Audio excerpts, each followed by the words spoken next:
A Tale of a Muslim Girl and Her Infidel Lover. A novel by Dr. A. Ahmed. This is an intriguing epic story which resonates with love, resilience, courage, and sacrifice. Before we dive into the tapestry of the story, I would like to inform the reader that this novel is narrated in 3 books. Book 2. The Muslim Apostate Girl and Her Christian Infidel Lover.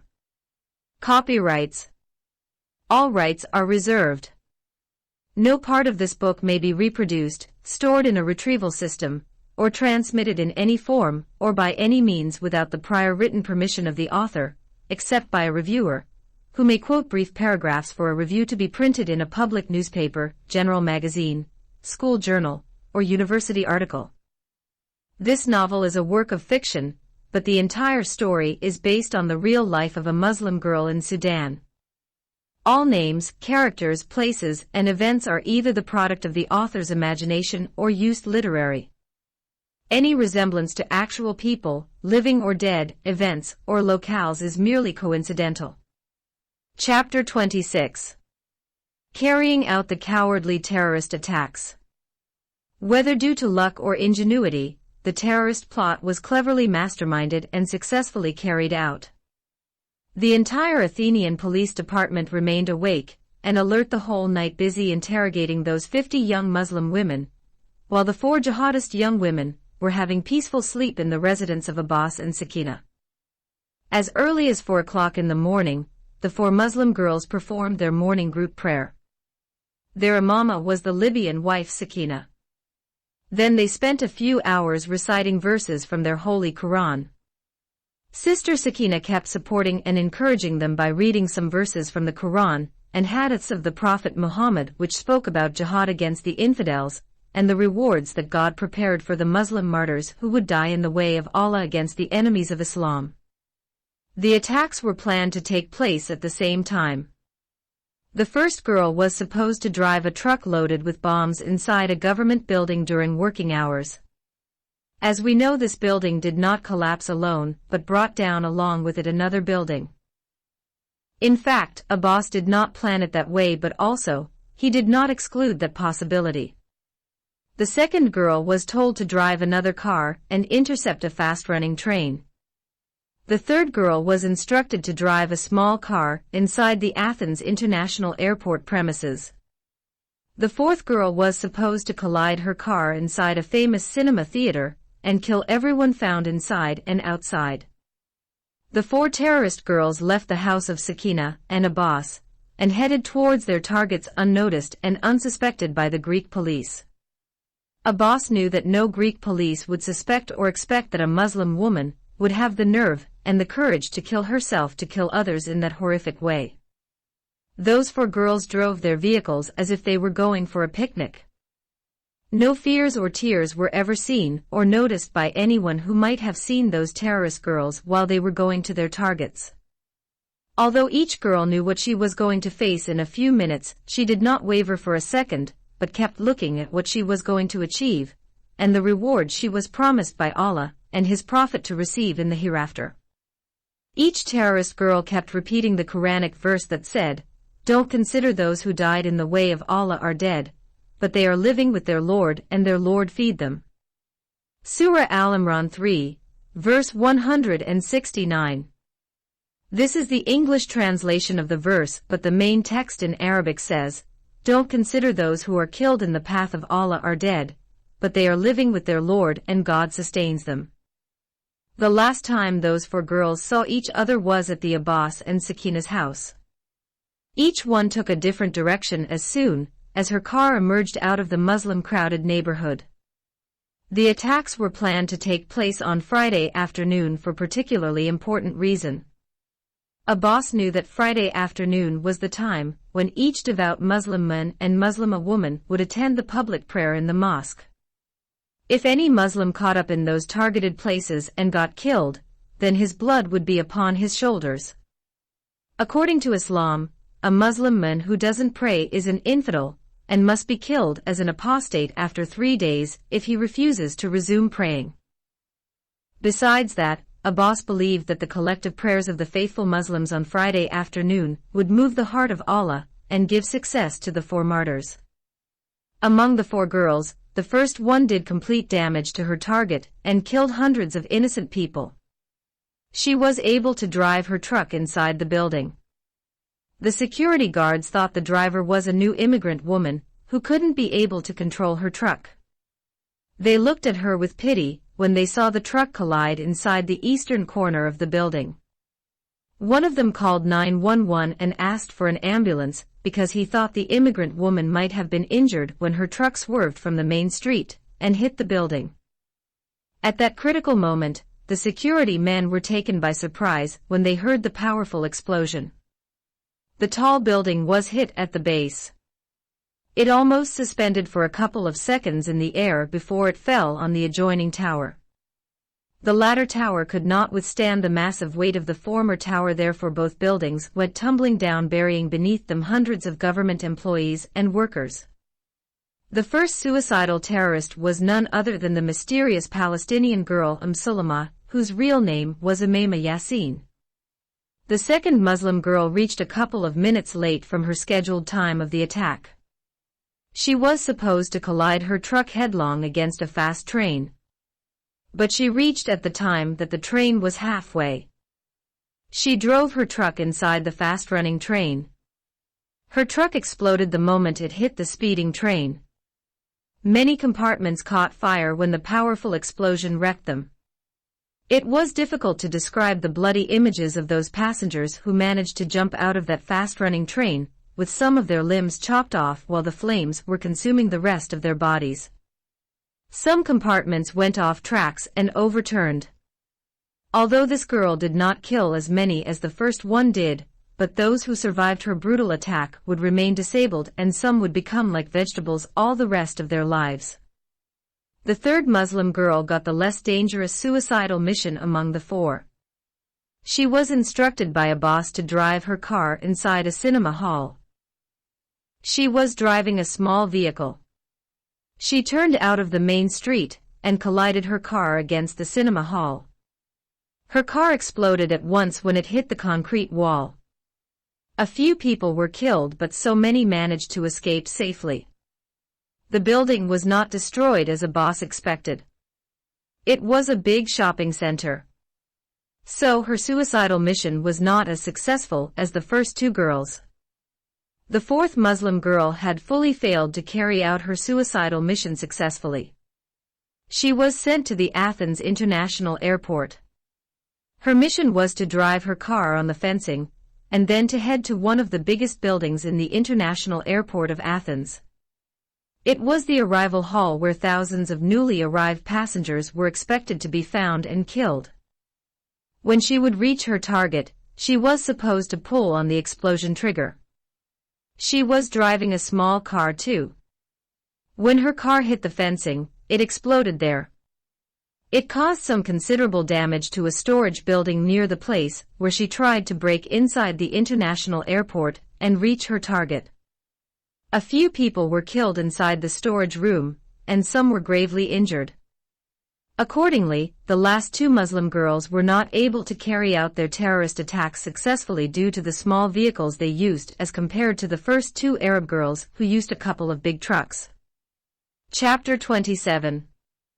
The Satanic Verses.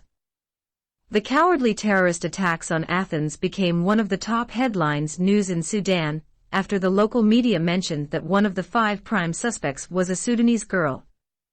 The media identified the girl as the same Muslim apostate young woman who was condemned to death by the Sharia court for forsaking Islam and embracing Christianity because she fell in love with an infidel Christian man.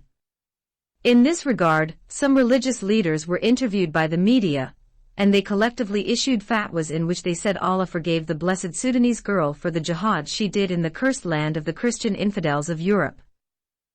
Nevertheless, that beautiful image of the blessed Muslim girl did not last for long in the minds of millions of Muslims in Sudan, who rejoiced for their victory against the so-called enemies of Allah in Athens.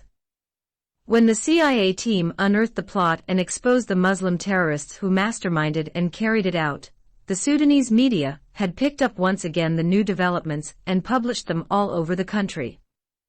It was mentioned that the Muslim apostate girl, who was the dissident Princess Ibtihal, and her infidel Christian boyfriend Samir turned out to be the main lead in exposing the perpetrators of the terrorist attacks. Consequently, the blessed Sudanese girl once again was transformed in the minds of millions in Sudan from being the angel of Allah to the demon of hell and wife of Satan. She was accused as an agent of Israel and a spy of the West. Those religious leaders who collectively uttered their fatwas in her praises before and considered them from Allah had rejected them, and claimed that Satan had deceived them and put words in their mouths. The devil had done to them as he did before to the infallible prophet of God Muhammad by putting satanic verses in his mouth. The Western reader may not understand exactly what those religious leaders wanted to say here. It would be appropriate to explain what they meant by the satanic deception that happened to their prophet in the past and happened to them in the present. The early writers of the biography of the Messenger of Allah such as Al-Tabari and Ibn Sa'd mentioned that the Prophet Muhammad wished that Allah should not reveal to him anything that might cause the inhabitants of Makkah to reject him. While the Prophet, some of his followers, and the leaders of the Qurashi tribe were praying in the holy mosque in Makkah city, he received a revelation from Allah which he read loudly as follows: "Have ye seen Al-Lat, and Al-Uzza, and another, the third goddess, Manat?" Al-Lat, Al-Uzza and Manat were the names of three idols of goddesses which the Arabs used to worship and considered them the daughters of their big idol, which they called Allah Akbar. The biographers narrated that the Prophet continued to recite, "They are the highest goddesses, or intercessors, and their intercession should be sought for." When Muhammad read those verses, no one remained in the holy mosque either Muslim or Kafir or idolater, who had not prostrated along with the Prophet.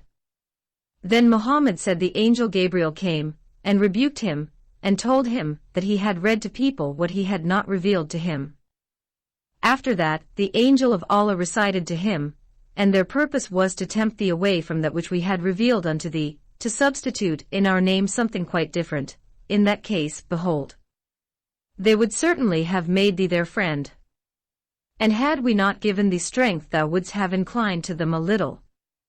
Therefore the alleged prophet of God corrected his recitation and read the verses of Surah An-Najm as follows: "Have ye seen Al-Lat, and Al-Uzza, and another, the third goddess, Manat? What?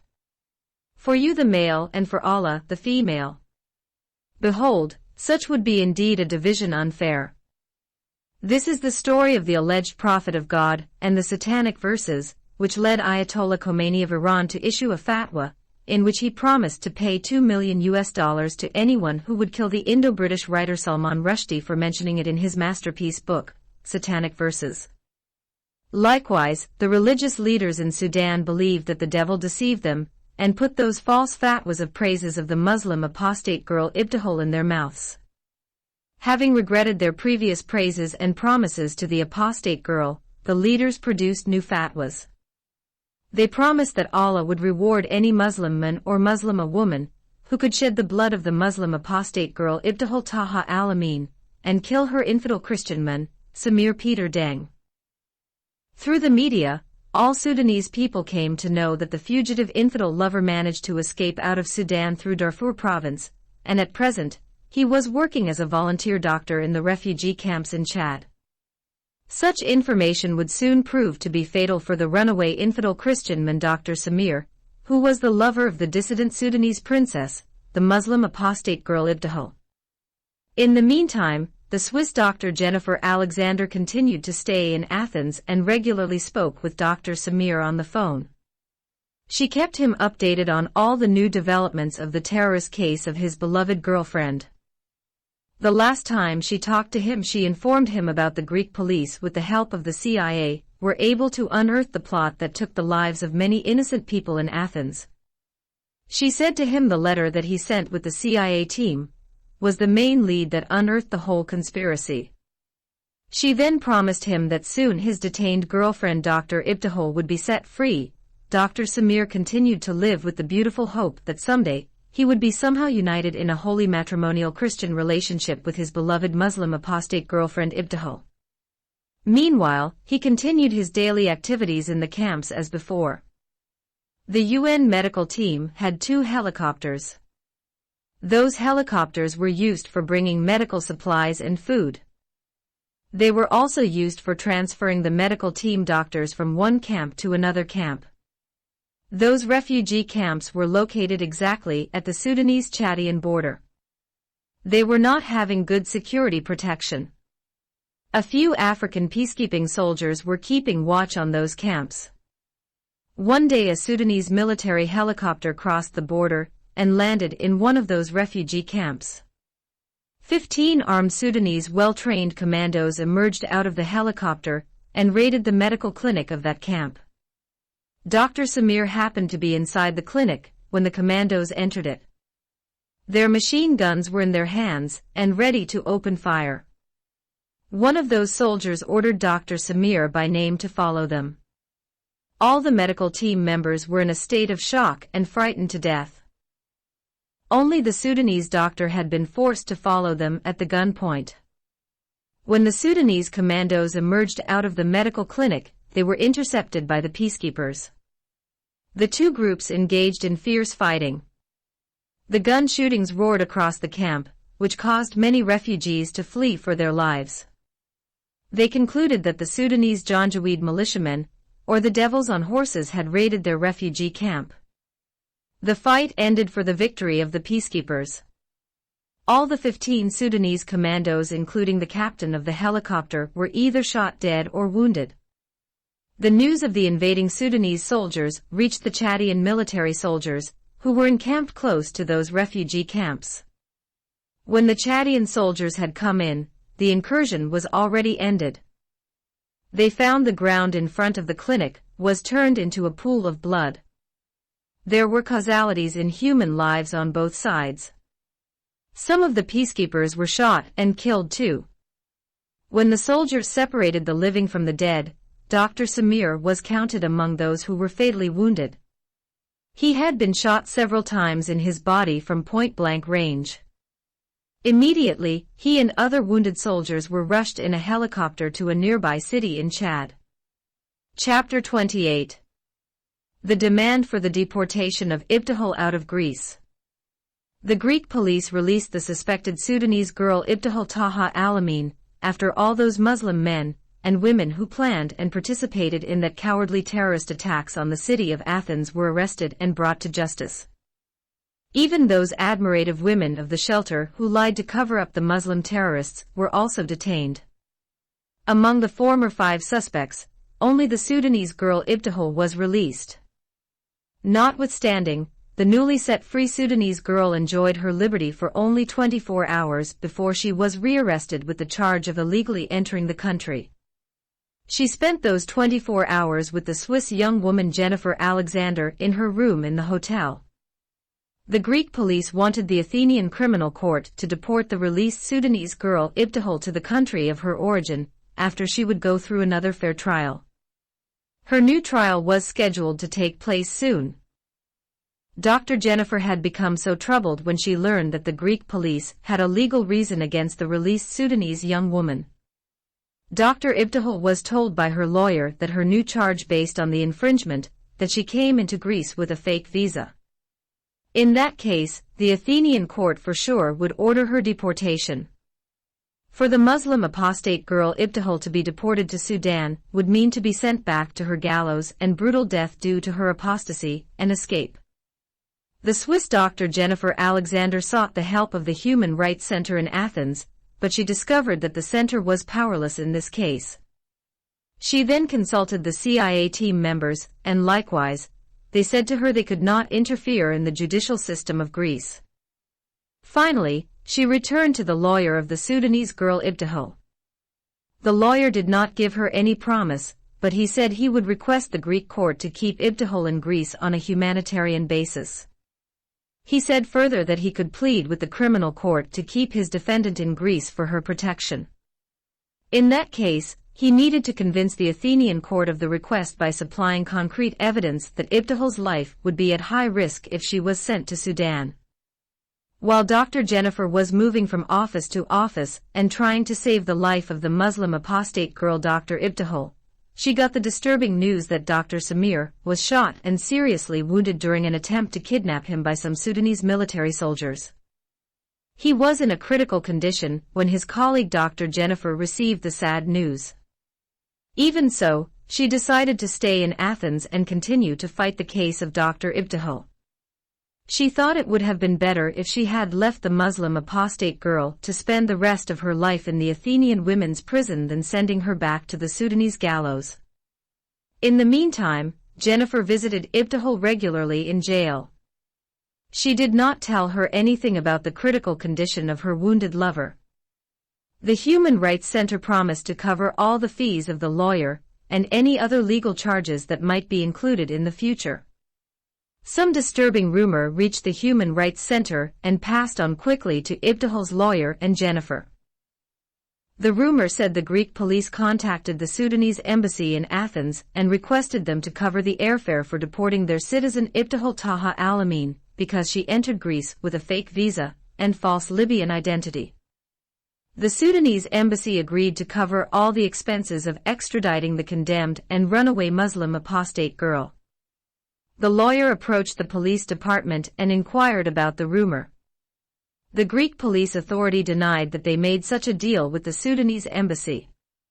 The third trial took place in a small court hall and was attended by a fewer number of people compared to the previous two hearings of the terrorist trial. The Athenian police requested the court to deport Ibtihal on the ground that she entered Greece on a visa which was the work of forgery and false Libyan citizenship. Then the judge invited her lawyer to present his defense. Your Honor, the judge and the revered jury, I would like to seek the help of this court to convince the Greek government to grant my client permission to remain in the country on a humanitarian basis and for her protection. As the court must be aware that my defendant had recently helped the Athenian police to unearth one of the most vicious and cowardly terrorist attacks that ever happened in Greece. Instead of rewarding a good young woman like her, our Athenian police wanted her to be deported back to her country of origin. The Greek police possessed all pieces of evidence that point to the bitter fact that Ibtihal would go directly to the gallows if she was deported to Sudan. The Sudanese Islamic Sharia court in Khartoum City had condemned my client to death for changing her religion from Islam to Christianity. As we all know, the punishment of apostasy in Islam is death, though hanging or beheading. The right of religious conversion is fully granted to every citizen in all civilized societies except in some Muslim countries like Sudan, Somalia, Pakistan, Afghanistan, Libya, Yemen, and Saudi Arabia. This capital punishment is based on an authentic hadith of the Prophet Muhammad in Sahih al-Bukhari, in which he said, "Whoever changes his religion, kill him." Now, how can we call ourselves the defenders of human rights if we bow before such barbaric law and send such an innocent, successful young woman, who became a medical doctor in her country, to those Islamic religious leaders to slaughter her in cold blood? Are they not the same like-minded Muslim religious leaders who recently plotted against us and massacred in one single day several hundreds of Athenians for no reason except that they are not following the same beliefs and code of ethics they and their women are following? Are they not the same Muslim murderers who slaughtered thousands of innocent people in New York, London, Spain, France, and finally on our own soil? Your Honor, the judge, it will be a stigma on the faces of all Greek people if we send this Muslim apostate girl back to her country with full knowledge that she will be killed. On the basis of human and ethical principles that we Greeks share with the whole civilized world, which hold fast to the Charter of Human Rights, I request the court to pardon my client Ibtihal because she was illegally entered Greece. We Greek people can understand the reason that led such a young successful medical doctor as my client Ibtihal to flee out of her country and came here to our land to seek our protection from the draconian Sharia law that condemned her to death for changing her religion. One of the most fundamental articles of the Charter of Human Rights is that every person has the right to adopt whatever form of religious beliefs he wishes to follow. I would like to remind this revered court that we Greek people had produced to the world the fundamentals of democracy and human rights. We had also produced the fathers of Western civilization, Socrates, Plato, and Aristotle. 2,400 years ago stood a great Greek thinker in this city, before a group of fanatic leaders, who condemned him to death, because his opinions were different from theirs. In the year 399 BC, the Greek philosopher Socrates stood before a jury of 500 of his fellow Athenians, who accused him of refusing to recognize the gods recognized by the state, and of corrupting the youth.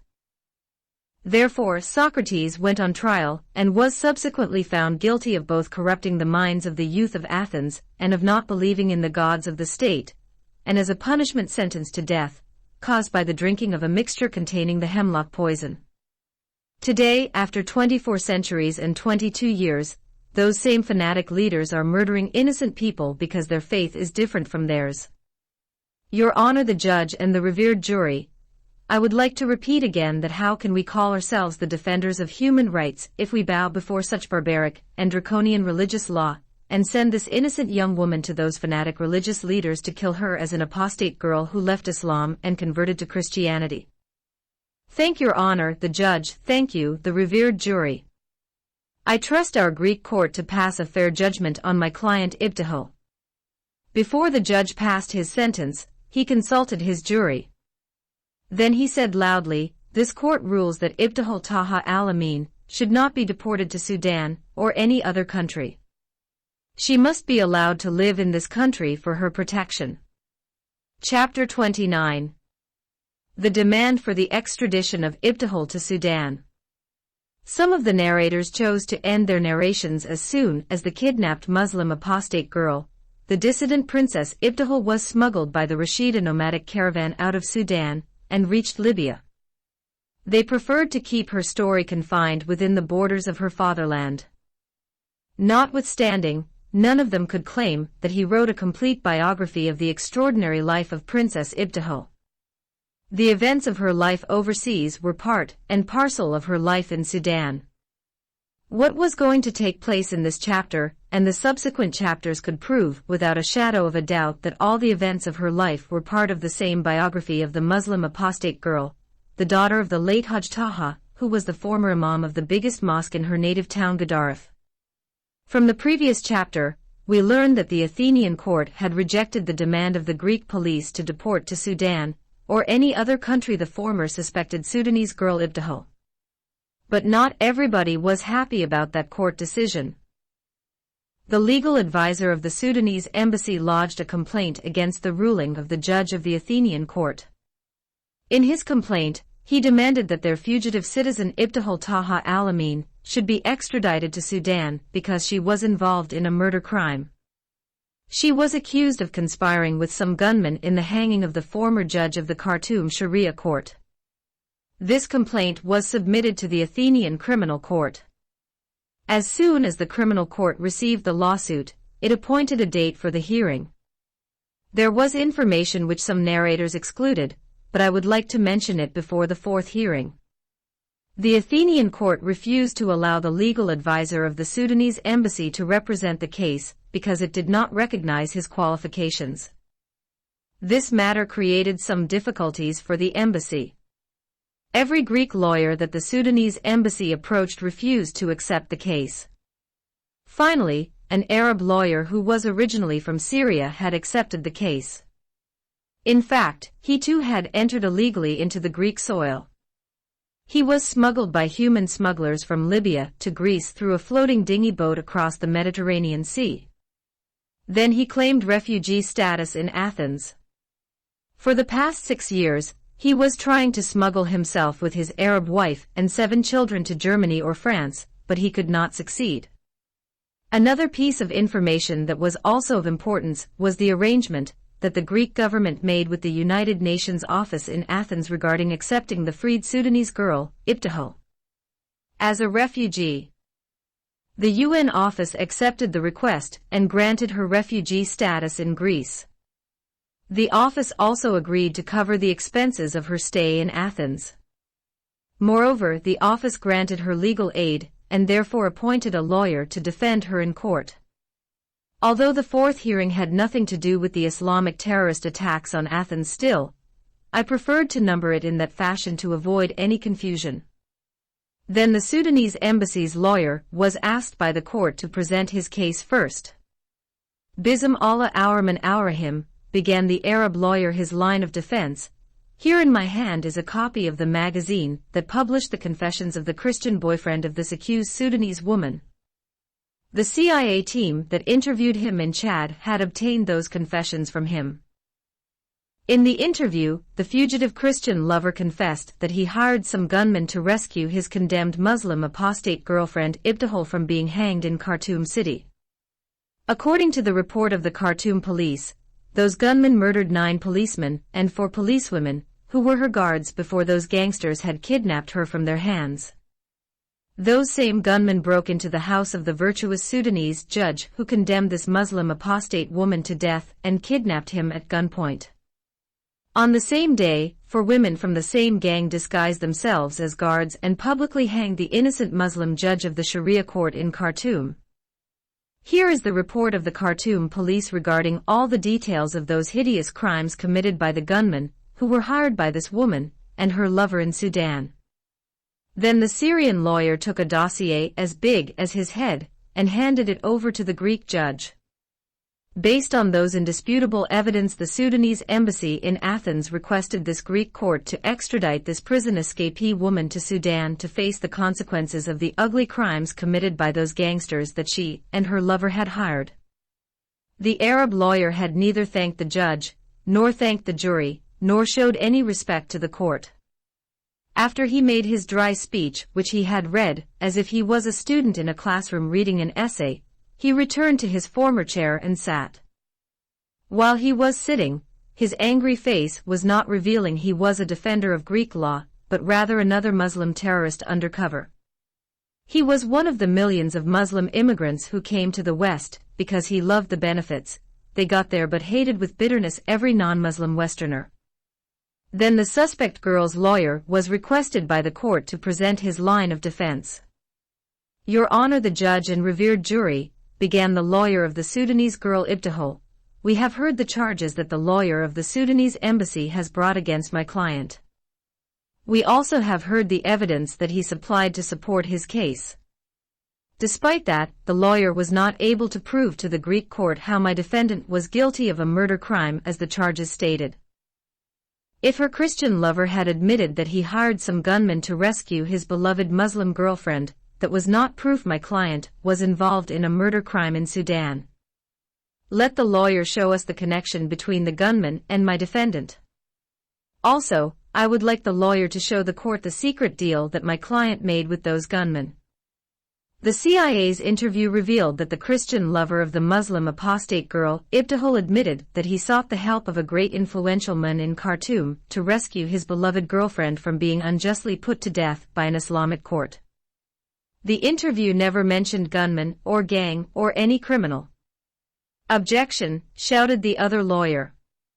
Your objection is sustained, said the judge.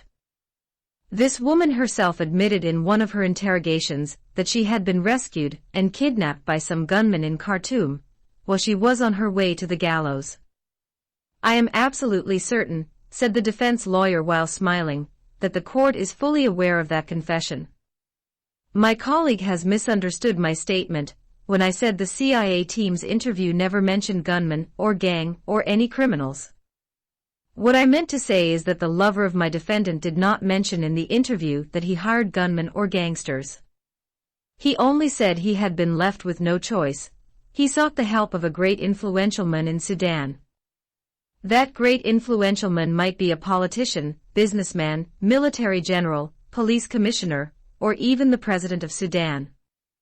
Objection, shouted the Arab lawyer again. Objection is overruled, said the judge. Thank your honor, said the defense lawyer and bowed his head to the judge, then resumed his defense. That great influential man might have sought the help of some gunmen to rescue my defendant. Who knows that those gunmen might be police officers or military soldiers? On which ground can we conclude that those gunmen were some Khartoum underworld mafia or gang members? Can the lawyer give us some pieces of evidence that the Khartoum police arrested some of those people, and they confessed that they were gangsters? Even if the lawyer can provide the court with such shreds of evidence that cannot be used against my defendant, Objection. Your objection is overruled, shouted the judge. I don't see any other reason that led the Sudanese embassy to demand that the criminal court in Greece should extradite my defendant back to Sudan except one. Based on some barbaric law in Islam, my defendant was considered to have committed treason by forsaking Islam and embracing Christianity. According to one of those draconian Sharia laws, if a Muslim leaves Islam and becomes a Christian, he becomes a traitor who forsakes his Islamic country and joins the country of the infidels, or the so-called enemies of Allah. For that reason, such a traitor has to be put to death under the charge of apostasy or treason. Objection, objection, objection, shouted the other lawyer. Your objection is sustained.